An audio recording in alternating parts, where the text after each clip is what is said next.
Welcome to Behind the Prop podcast, where each week we will bring you stories, lessons, and some tips from behind the prop. Please subscribe wherever you listen to podcasts. Pre-show checklist, microphones, Check. sound check, Complete. recording all channels, Checked and verified. Pre-show checklist complete. tower, Bravo Tango Papa is holding short, ready for departure. Bravo, Tango Papa, you are clear for takeoff. Have a great show. You're clear for takeoff and Wilco, Bravo Tango Papa. What's up, Wally? Hey, Bobby, how are you? I'm good. We are on episode 10, man. This has been a lot of fun. Last week, we talked about the economics of flight training. Someone said, as I told them the episode name, they said it's just expensive. And I know we talked about it being expensive, but we gave some good tips on how to save money. Yeah, it is expensive, and nobody walks in the door expecting this to be a cheap endeavor. But there are ways to kind of mitigate the cost, and that's where we're trying to help here. And this week, we are going to cover all of your holiday gift ideas. So Wally and I have put together a list of things that maybe you just want to refer your family and friends to listen to this episode so they can get a bunch of good gift ideas for you. But we're going to talk through a bunch of stuff, nothing necessarily in order, but whether you've thought of these for yourself or you want to have someone buy you some gifts for the holidays, lots of good stuff on here. Wally, what do you think? Which one of these holiday gift ideas should we start with? Well, why don't we start at the top end of the price range? And I say that I'm looking at my list here, and I have about 10 things on here, and probably the most expensive thing, and probably in my opinion the most useful thing that we have on the list here is an iPad. We talked about paper versus plastic on a previous podcast on whether, the way to go is paper charts or plastic chart or electronic flight bag, if you will. And obviously, if we go with an EFB, which is that's the wave of the future, an iPad is necessary. So there are lots of different options with iPads, memory size, cellular versus non-cellular. And what I will say about that is if you are looking to purchase an iPad, you definitely want to buy one with cellular capability. And the reason is an iPad with cellular capability has a GPS chip built into it. And that way, as you're using your iPad in the airplane, you'll have your position. Your position will always be displayed. Now, you don't have to activate the cellular service on the iPad, so you're not having to pay a monthly subscription to that. But you do definitely want to buy an iPad that has the cellular capability, and it's usually another $130 extra for that particular iPad. And so I think I was confused even early on. I'm kind of a tech guy. The value of that additional chip, you're really, instead of buying a third-party external card that would provide that GPS information, you're getting that built into the iPad. So if I don't have a GPS source by chance, then the iPad will give it to me. And you don't ever have to turn on the cellular service, is what you're saying, correct? That's exactly right. And the occasional time where you might be at an airport that's maybe out in the middle of nowhere and you don't have Wi-Fi capability, you can very simply get cellular service. I mean, you're going to have to pay for it. You're going to have to put a credit card in it. You may have to commit to $20 for a given month. But it's always nice to have that backup. I do activate the cellular service on my iPad. I don't use it a whole lot because most of the time I am on Wi-Fi. But there are occasions where you're out somewhere and you don't have Wi-Fi available, and you want to file a flight plan or whatever. Check the weather. It is nice to have that ability. But again, you don't have to activate it, so you don't have to pay the monthly fee. And I'm sure it varies by carrier, but I think mine's $10 a device. So if you turn it on, it's $10, and you can turn it on and off pretty frequently if you wanted to as well. Right. You're just going to be hit with that $10. So Right. maybe you don't fly much in the winter, turn it off, turn it on in the summertime. It's great. So let's talk about size and size. So screen size and memory size, probably a personal preference thing. I wish there was almost something in between the mini and the 11-incher. Right. The 11-incher is just a little too big for the knee Right. pad for me, kind of thing. The mini's great. I have an old mini. It's time to upgrade to the newer mini for sure, because it's running slow. But I like a mini in the cockpit, and I carry my larger iPad in my fly bag as a backup. Any thoughts or suggestions there? Yeah, it's definitely personal preference. The one thing that I do like about the Mini is it does mount easily on the yoke. In our 172, it fits right between the two handles actually, and it fits really nice on the yoke. I'm not a mounted type person. I usually just keep the iPad in my lap. I've never really used a knee board. Most of the applicants that I give check rides to use knee boards, and they use them very effectively. It's just something that 40 years ago when I was learning to fly, it just wasn't a part of the norm for people to use the knee board. So it's just something I never really adapted to. But I have the 11-inch iPad Pro. I think the super duper iPad, the 12.9 inch or whatever it is, I think it's just a little bit too big. Yeah, too big. Too bulky. And like you said, I kind of wish there was one between the Mini and the 11-inch, because maybe about I don't know, a tweener iPad would be nice. I do find that the older people like the bigger ones, the younger people like the smaller ones, and that probably has something to do with the vision. But you are obviously able to pinch out to make the things bigger. I would say with the iPad Mini, to me, reading text isn't as I don't like it near as much as I do in my 11-inch iPad. So it is a personal preference, and just keep in mind, I think most people are not going to buy an iPad and dedicate it strictly to aviation. You're going to use it for other things, and you're going to find all kinds of other uses for it if you don't have an iPad already. But it's a great device. And as far as the other size, it's the memory. How much memory you have on your iPad is something to look at. And of course, the more memory, the more expensive. So there are economics involved in this, and that might be something that you could address. You being the tech guy here. Yeah, I think I would go the bigger the better. The more you can afford, the better you're going to be. The iPad's going to be with you for probably more than a number of years. My minis lasted probably going on 5 or 6 years. But I would say it's always going to be painful to add the $100, the $199, or the $299, depending on how big you're going to really make that memory size be.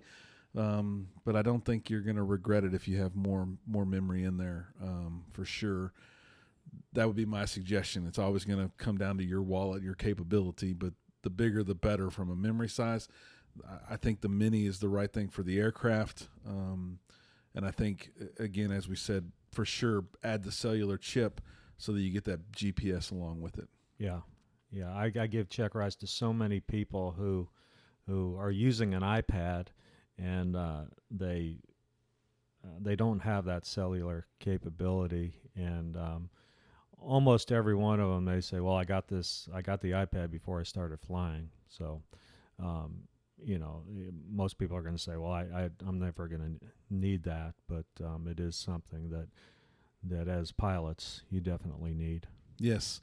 And now there is a mini option out there with an Apple Pencil, which is, I've always said this was going to be game changing. So if you can find a way to not drop your one Apple Pencil in the plane, then it's going to be an extremely valuable tool with what you can do in ForeFlight with markups, etc. So iPads at the top of our list today because of the size of the price tag for sure. Let's just go with the second biggest price tag there. And I would say that would probably be the ForeFlight subscription maybe. Is there something more expensive on that list? No, the ADSB receiver. Let's start with the ADSB receiver as number 2. Lots of debates around a flight school. You've probably seen every ADSB receiver in your check ride days, Wally. Do you carry a receiver with you when you fly check rides?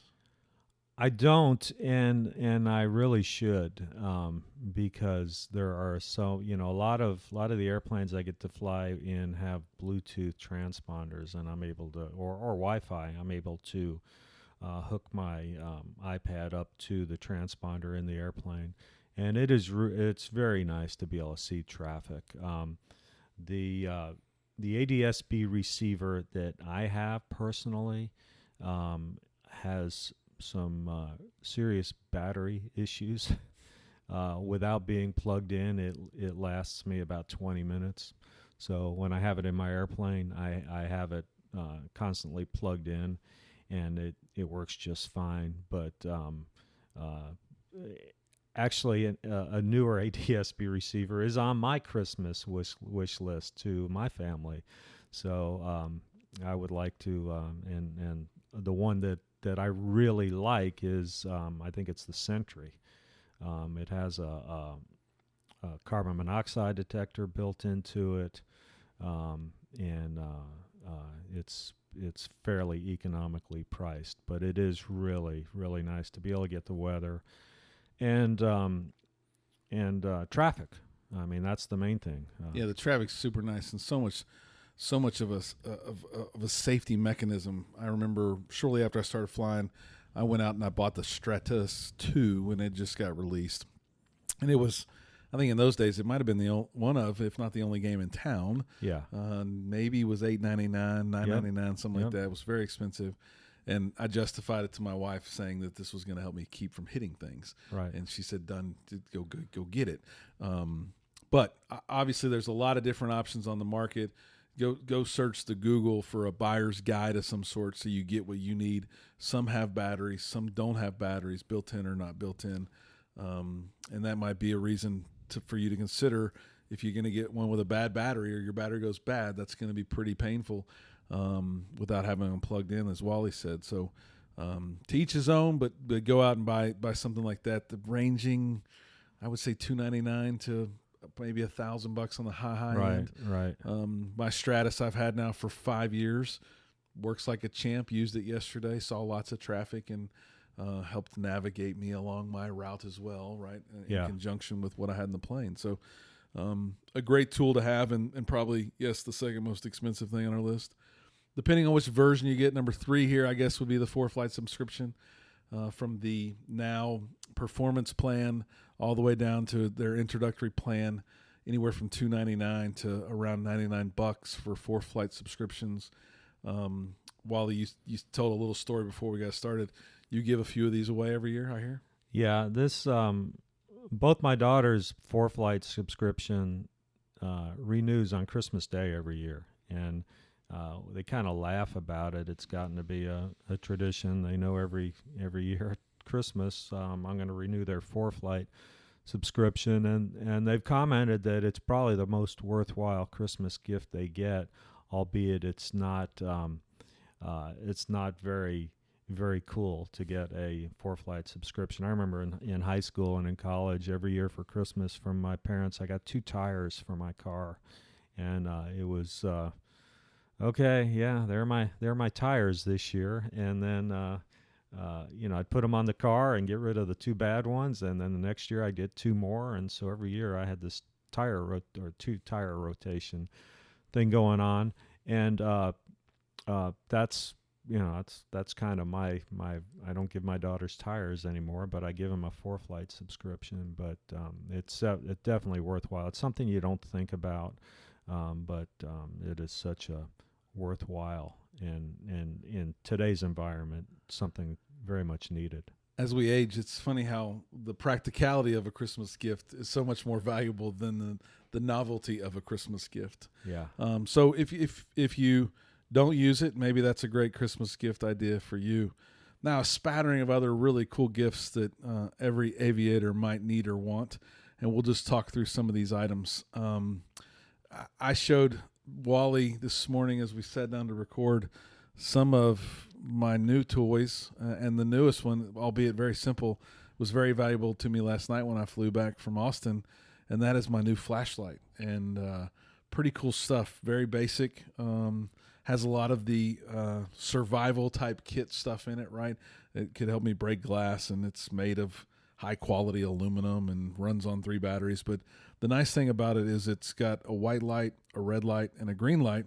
And I love it when I get to teach or show somebody something new. I think I showed Wally something new this morning. Definitely. This flashlight, the red function, we all talk about it in an aircraft. And I had an experience recently where I was trying to show someone, I didn't have an emergency, but I was showing them the emergency checklist.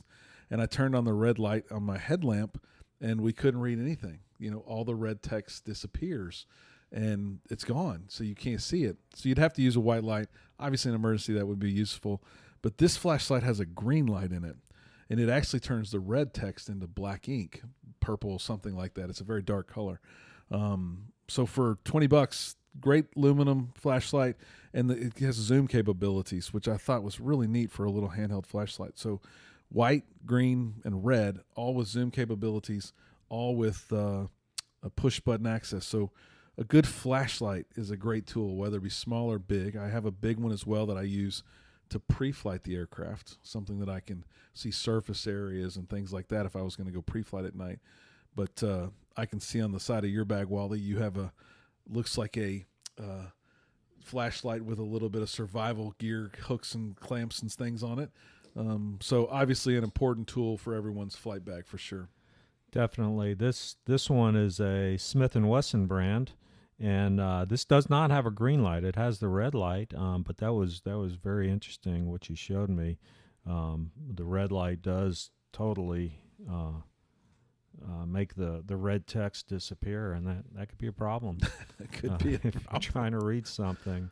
But I think most of us have a phone that has a flashlight function built into it via the flash. So we all have that. So I think, I know back in the day when I was learning to fly, having a flashlight in your flight bag was a big deal. I mean, it was a big deal. Make sure you have a flashlight. Do you have a flashlight? Do you have extra batteries? And I think because of cell phones, we've maybe that has gone by the wayside.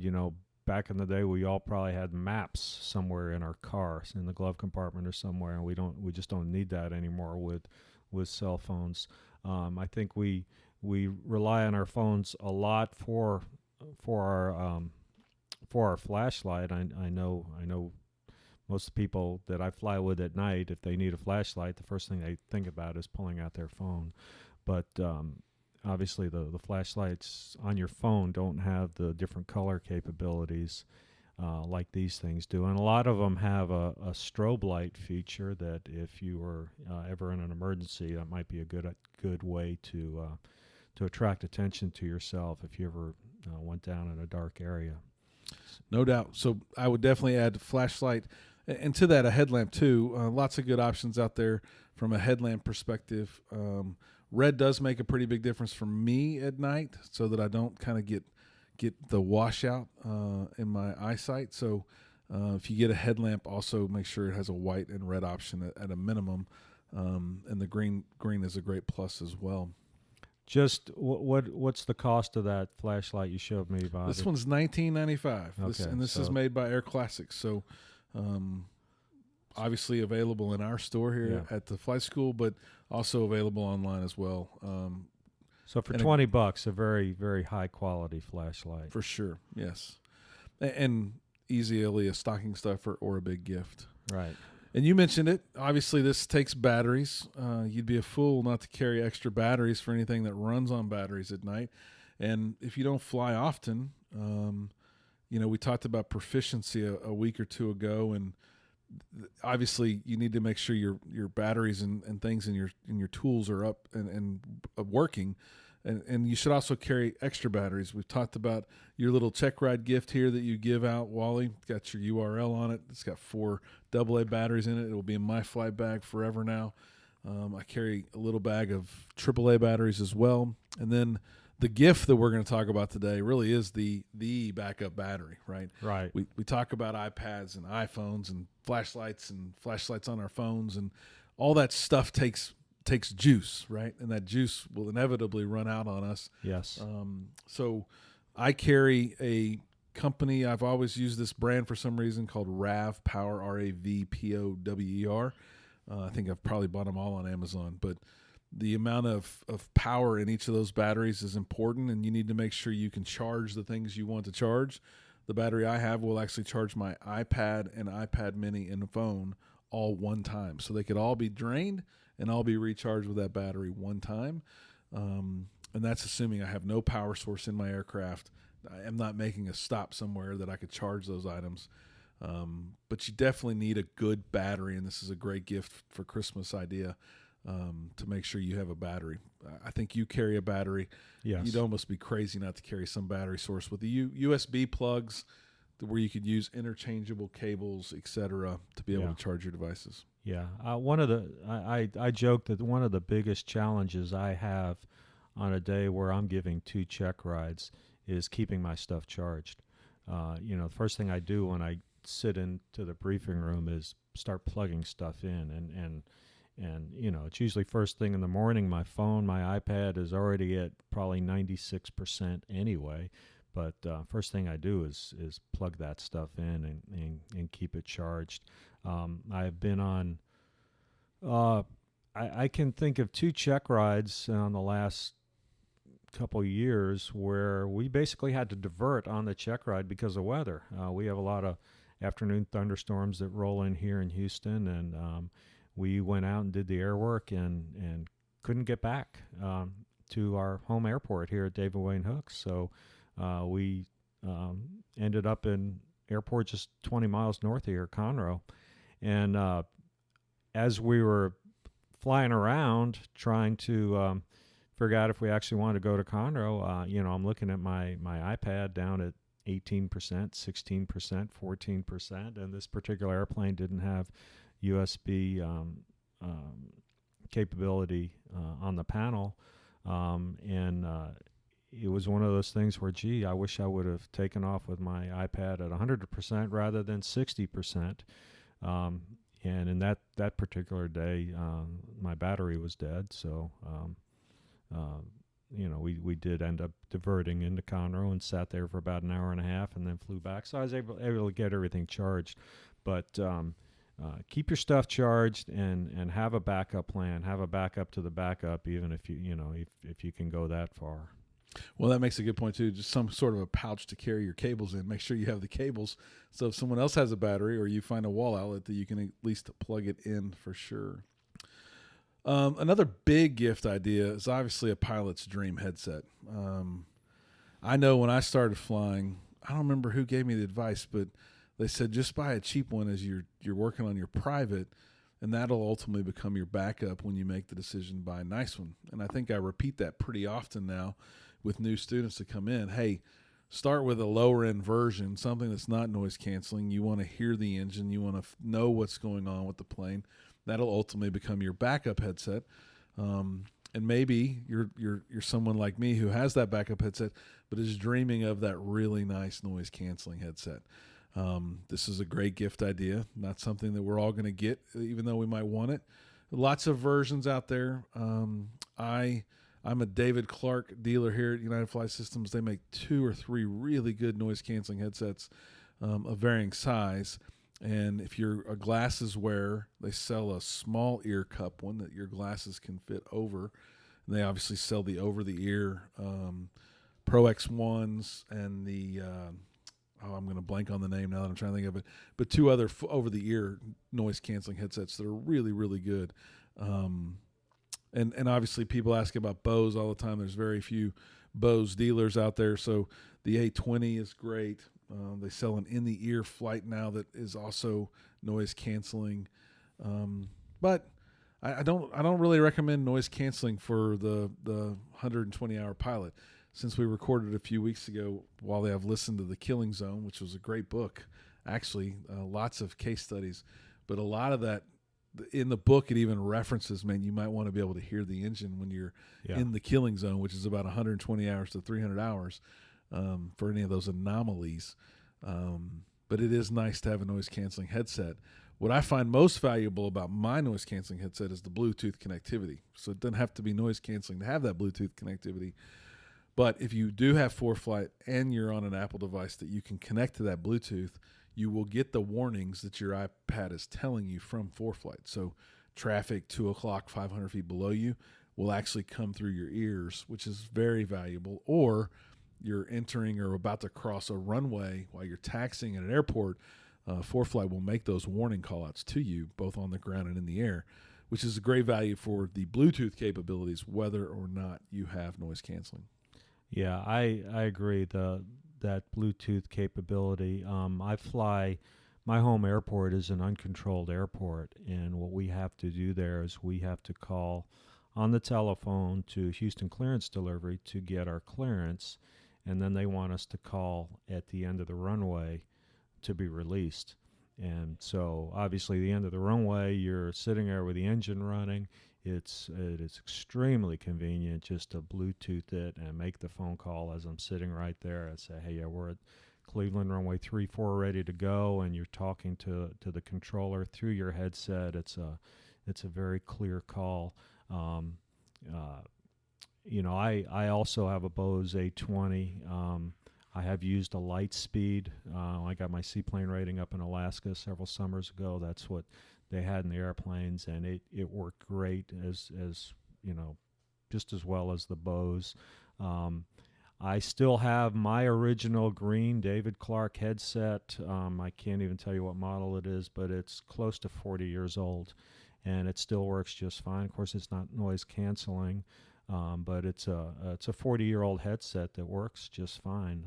There is something that's kind of cool about the David Clark green. It's been around a long time. Everybody knows exactly what it is, and it's kind of like Ray-Ban aviators. You see that, you think, oh, that person might be a pilot when you see that on someone.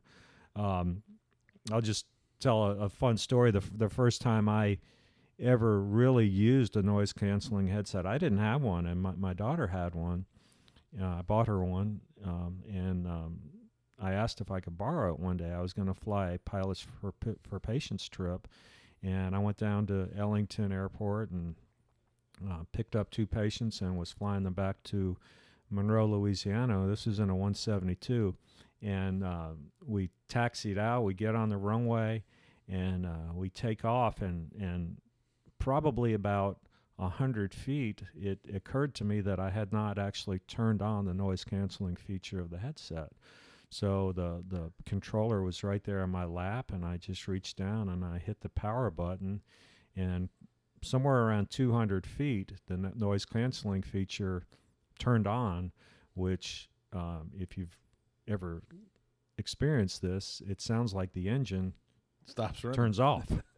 and I guess I didn't jump because my patient and his wife didn't react to anything, but I really think I almost came out of my skin because I thought the engine quit, and then I realized, okay, note to self, don't do that at that point in time anymore.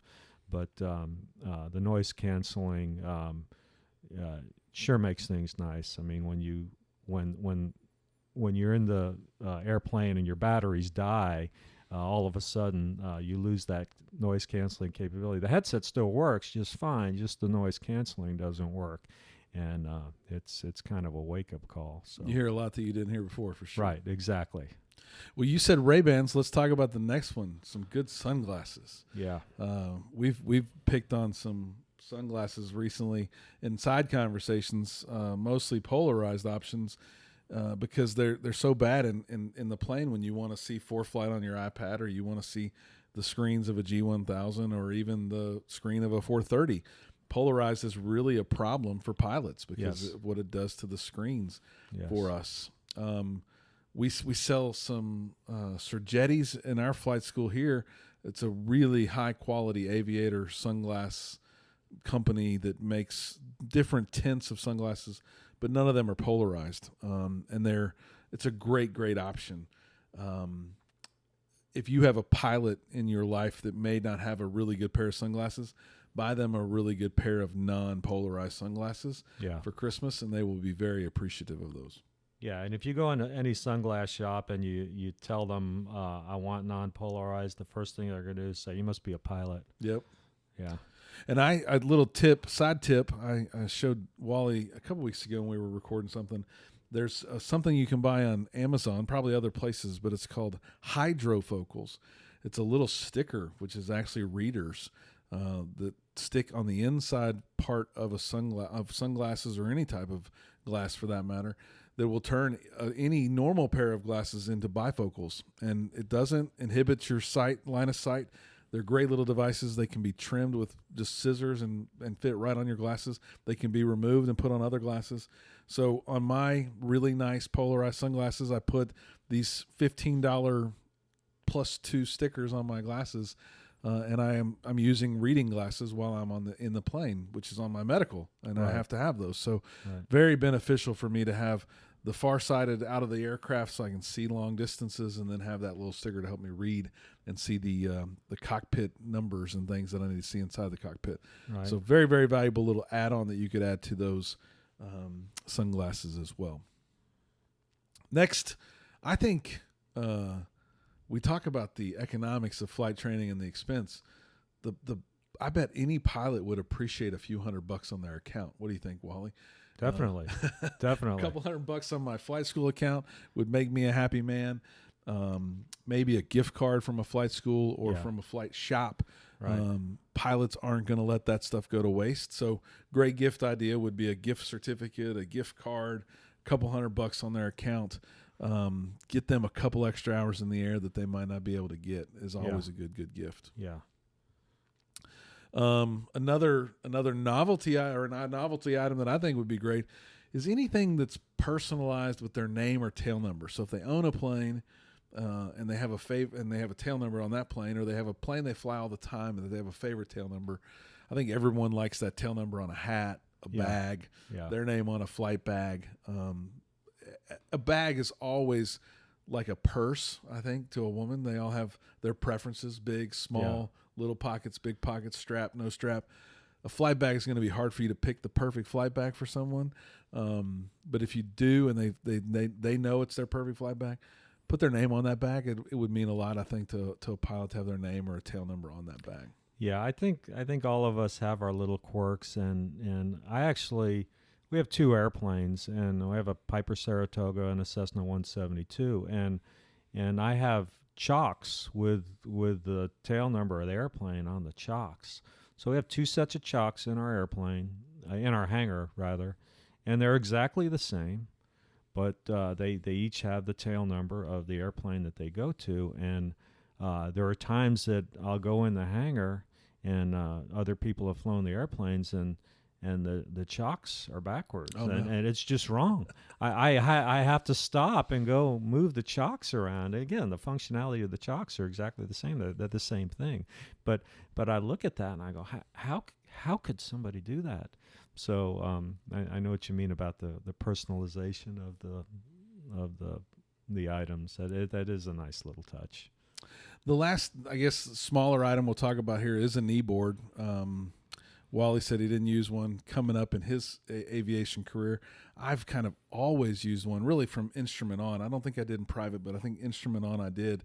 And I've got a pretty nice knee board that holds an iPad mini on one side, and as you open that up, it's got a notepad on the other side. So I wear it on my right leg. I open it up, that notepad's on my left leg. I've got visuals of everything I need, charts, maps, visual reference while I'm flying on my right leg, and then take notes on my left leg as I get radio numbers, squawk codes. I write down IFR clearances, whatever that might be. I can handwrite that all as well. That I have bought a lot of knee boards, Wally, in search of a better one, and I just haven't found one yet. So probably another personal item that people will have preference to, but a good knee board, whether someone's starting their instrument training or just starting to learn how to fly, they probably have things they need on a knee board as it relates to sectionals, paper, take notes, put a pin in there. You can't go wrong with a knee board for sure. Yeah.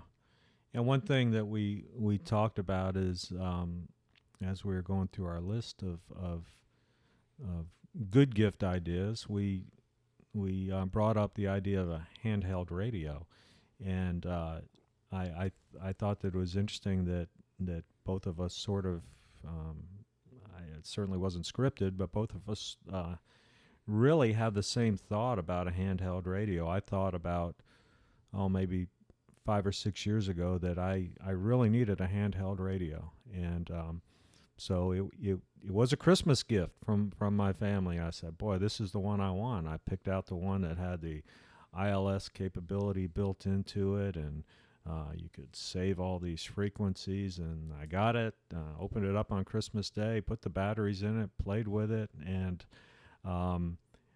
quite frankly, it sits in my hangar. Yep. Most of the time when I fly, I don't take it with me. So that might be something that, I don't know. I would really think long and hard over whether this is, because they're a few $100s, if that's money well spent.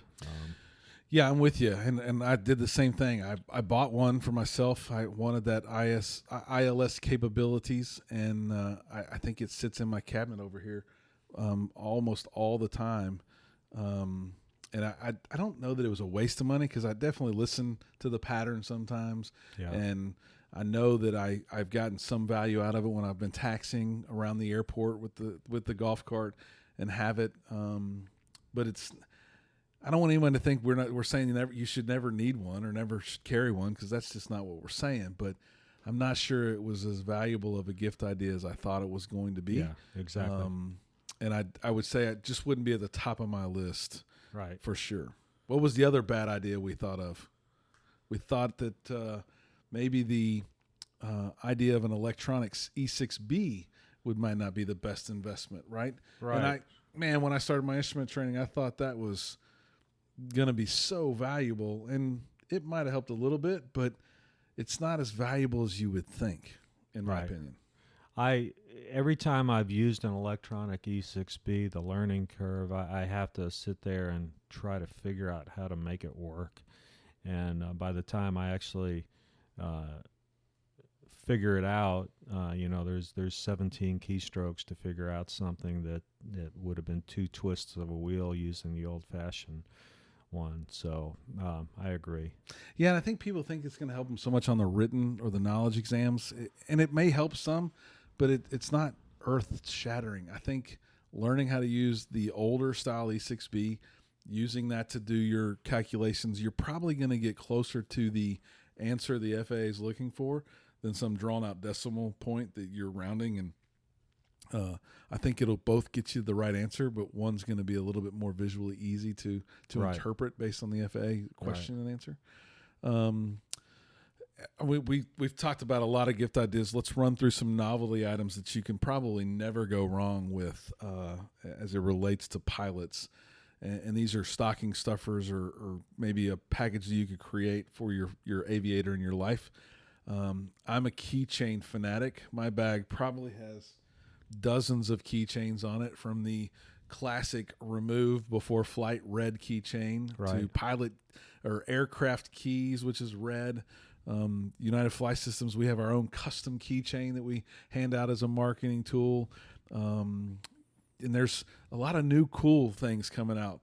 My chief pilot got on with Southwest Airlines, and I found an aluminum, it was actually part of a skin of one of the first Southwest Airlines aircraft that had been retired, and they take those skins and they cut them into keychains. We carry some Boeing stuff. We carry some Airbus things in our gift area that are old skins, and it's got the tail number. You can look up pictures of those planes.